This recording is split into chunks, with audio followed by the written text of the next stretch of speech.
நண்பர்களே ஒரு 2-3 நாளா வீடியோ போடுறது நிப்பாட்டி இருந்தேன். அதுக்கு முன்னாடி இது என்னடா எலும்பு ஸ்டிக்கர்னு பாத்தீங்கன்னா, ஆஸ் ஏ முஸ்லிம் மேன் எனக்கு முட்டி இல்லனா முட்டிக்கு மேல காமிக்க கூடாது. It's a part of decency. நான் வீட்டுல பாக்ஸர் போட்டுன்னு சுத்தி நின்றேன். வீடியோ எடுத்துடலான்ட்டு வீடியோ எடுத்துட்டு அதுக்கப்புறம் ஞாபகம் வந்தோடனே பெட்ஷீட்டை போட்டு கவர் பண்ணியாச்சு. காலை சூரியன் ஒளியை உடம்புல வாங்கிட்டு இன்னும் கொஞ்ச நேரம் வெளில உட்காந்துன்னு வைங்களேன், உடம்பு கருகிறேன்னு. அதனால ரூமுக்குள்ள வந்துட்டு இந்த பேசிக் ஸ்பைன் டீகம்ப்ரெஷன் எக்ஸசைஸ்லாம் இருக்கும், அதாவது ஸ்ட்ரெச்சிங், அதெல்லாம் போட்டு முடிச்சு நைட்டே ட்ரை ஃப்ரூட்ஸ், பாதாம் பீஸ்னி இதாதுன்னு போட்டு ஒரு பக்காவான ஓட் மீல் ரெடி பண்ணி வச்சிருந்தேன். அது உட்காந்து நிதாரணமா ஏதோ யோசிச்சுக்கிட்டே சாப்பிட்டு முடிச்சிட்டேன். 6 மாசத்துக்கு ஒரு தலைவலி வருமே, அதான் வந்துருச்சு. என்னது செமிஸ்டர் எக்ஸாம் தான், அதுக்கு உட்காந்து படிச்சுட்டு இருந்தேன். படிச்சுட்டே இருக்கும்போது வேற ஏதோ ஒரு யோசனைக்கு போயிடுறேன் கைஸ். ஒரு மாதிரி கடுப்பா இருக்கு. அடுத்து மத்தியானமா பிரேயருக்குலாம் போயிட்டு வந்துட்டேன். இந்த வெயில் வேற சுருன்னு அடிக்குதா, அதனால வண்டி சர்ன்னு எடுத்துட்டு போயிட்டு பிரேயர்லாம் முடிச்சுட்டு சர்ன்னு வீட்டுக்கு வந்துட்டேன். லஞ்சுக்கு ஒயிட் ரைஸ் சாப்பிட்ற மூடே இல்ல, அதனால ஒரு பிளானிங்கை போட்டு தோசை மாவை எடுத்துட்டு வந்துட்டேன். ஒரு அழகான ரவுண்டு தோசை. இப்ப கூட சொல்றேன், யாருக்காவது தோசை போட வரல இல்ல ரவுண்டா போட வரலனா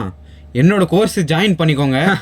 7 நல்ல பக்காவா தோசை சுட கத்து தந்துரும். இன்னைக்கு ஒரு 3 முட்டை தோசை போட்டு சாப்பிட்டுலான்னு ஒரு பிளானை போட்டேன். ஏன்னா நேத்து வீட்டுல சிக்கன் கிரேவி செஞ்சிருந்தாங்க, கூடவே கொஞ்சம் தக்காளி சட்னியும் இருந்துச்சா. ரெண்டுமே எனக்கு பிடிச்ச மேட்டர் வேற, அதனால உட்காந்து பிரிச்சு மேஞ்சாச்சு. சாப்பிட்டு கொஞ்ச நேரம் படிச்சு இப்படின்னு சொல்லிட்டு ஒரு 6 மணி ஆயிடுச்சு. வீட்டுல பீட்சா செஞ்சுட்டா அப்படின்னு ஒரு கோரிக்கையை கொடுத்தது, செஞ்சுட்டா போச்சுன்னு சொல்லிட்டு எல்லாம் காய்கறி இதுன்னு வாங்கிட்டு வந்துட்டேன். அதுவும் வீடியோ எடுக்க மறந்துட்டேன். சரி அதை தட்டி விடுங்க. இந்த பீஸாவோட ரெசிபி நாளைக்கு இன்னொரு வீடியோவா போடுறேன். சீரியஸா சொல்றேன், பயங்கரமா இருக்கு गाइस டேஸ்ட். இந்த பீஸாவோட ரெசிபி நான் எப்படி கண்டுபிடிச்சேன், ஒரு நாள் டாமினோஸ் போனேன், ஒரு 120 ரூபாய் வச்சுக்கிட்டு இத்தனோண்டு பீஸா கொடுத்தான். அந்த வெறியில வீட்டுக்கு வந்து செஞ்ச பீஸாவோட ரெசிபி தான் இது. இதுவும் நானா கண்டுபிடிச்ச ரெசிபி தான் गाइस. கடைசியா ஷோல்டருக்கு திரும்பி கொஞ்சம் கொஞ்சமா ஒர்க் அவுட் பண்ண ஸ்டார்ட் பண்ணிடலான்ட்டு ஒரு ஐடியா. நம்ம ஆல்ரெடி இந்த 2 kg சாண்ட் ஆங்கிள் ரிஸ்ட் பார்ன்ற போறேன் ஆங்கிள் வெயிட்ஸ் வாங்கியிருந்தோம். அது வச்சு ஒரு சின்ன ஒர்க் அவுட் தான். லைட்டா லேட்டரல் ரேசஸ் மட்டும் போட்டு ஷோல்டருக்கு கொஞ்சம் எஃபெக்ட் கொடுக்குற மாதிரி. கூட சீக்கிரமா இந்த ஷோல்டர் டிஸ்லோகேஷன் பத்தியும் எடுத்துட்டு வரேன். ஏன்னா நான் எக்ஸ்பீரியன்ஸ் பண்ணது நிறைய பேருக்கு ஹெல்ப்ஃபுல்லா இருக்கும்னு நினைக்கிறேன். சரி ஒரு லைக் அண்ட் சப்ஸ்கிரைபர் தட்டி விட்டு போங்க.